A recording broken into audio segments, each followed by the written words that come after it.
Hey everybody, welcome to Always Bored, Never Boring. Today we're once again talking about one of my favourite games, Moonstone from Goblin King Games, and this time we're looking at something a bit special.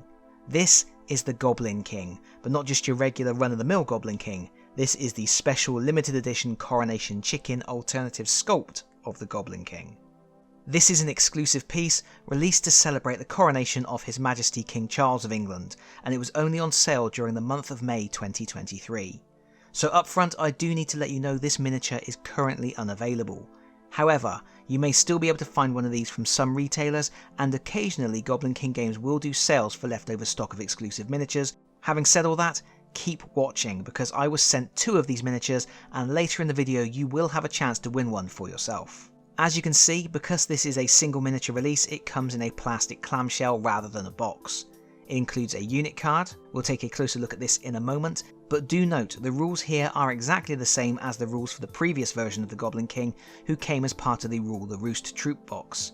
So Coronation Chicken is just an alternative sculpt with no functional changes to the rules, and that's why even though this is a large miniature, comparable to the likes of El Capitano, it still comes with a small 30mm base.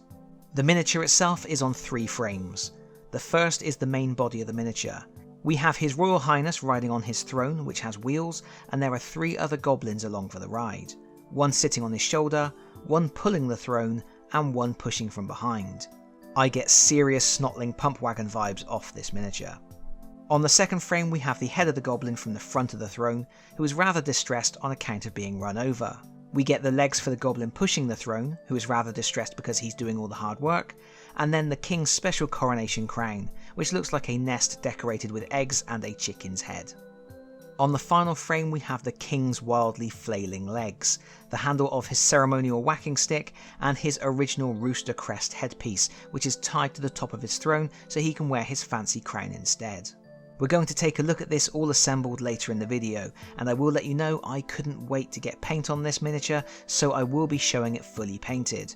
But first, let's run through the king's rules. On his character card he has the keywords Goblin and Noble, and his stats are Melee 3, Range 2, which isn't too bad because it means he can sometimes bonk someone on the head without facing a retaliatory strike.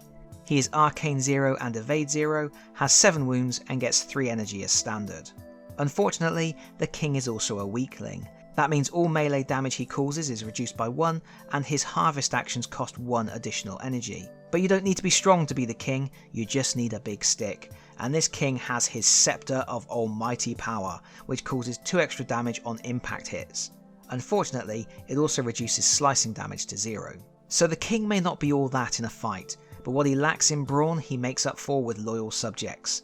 He has the ability Royal Privilege, which means whenever he would suffer damage, a friendly goblin within 4 inches and line of sight suffers all the damage instead. It's good to be the king. This ability is really going to keep the king in action, and I think makes him a good character to combo with Joby and the Mortician. Joby can soak all the hits for the king, and then the Mortician can bring Joby straight back into the fight. The Goblin King also has 2 active abilities. The first is Rule the Roost, which costs 2 actions, has a range of 8 inches, and can be used once per turn.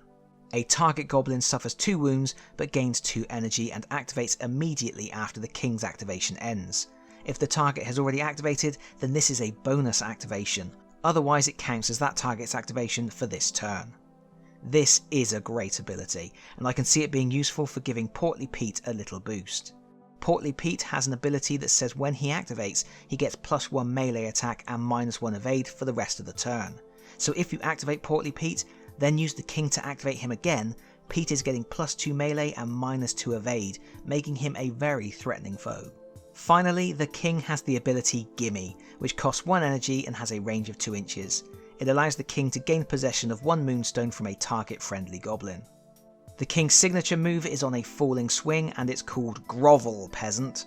This is a really thematic signature ability that really gives the king a chance to knock heads and prove his right to rule.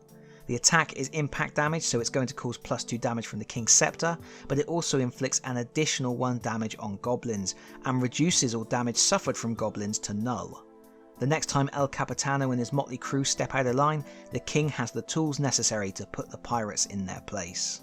So that's a rundown for the rules of the king, and I think this is a fantastic character. He has the skills necessary to scoop up moonstones and then protect them by passing off incoming damage to his allies, and he can motivate friendly goblins to ensure you get the most out of them. At the moment, I think a great team for easily controlling moonstones on the table would be the Goblin King leading the Tax Collector, Portly Pete, Joby the Mortician and Doug the Flatulent. I just need to pick up a Mortician to complete that dream team, as I have all the other characters ready to go. But that's enough about that. I know you want to see this awesome chunk of resin painted up, and so do I, so it's time for a jump cut. And here is the king in all his glory. I did a pretty quick paint job here. It's just my usual goblin skin recipe and then a range of reds and blues to make him look a bit regal. And isn't this a great miniature? You can see the king is careening out of control, almost toppling out of his throne.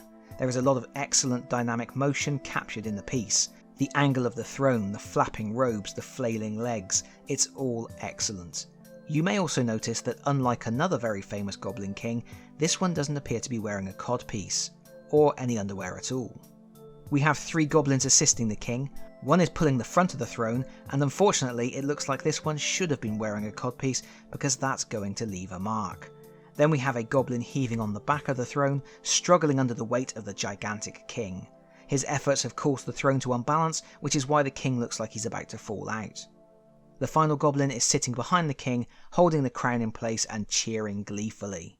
It's an absolutely chaotic miniature. There's so much going on, and yet as always it isn't over fussy. There aren't lots of unnecessary details. The miniature tells a little story, a perfect moment captured in resin. And that's just what you want from a miniature that was designed to celebrate a specific occasion in history. It's lovely. And if you would like your own Coronation Chicken Goblin King, I have a second one right here. This was kindly sent to the channel by Goblin King Games, and I'm going to give you a chance to win it. The full rules for the competition will be in the video description below, but here's what you have to do. First, just leave a nice comment in the comments section for this video. That's not actually part of the competition, I just really like it when people leave nice comments.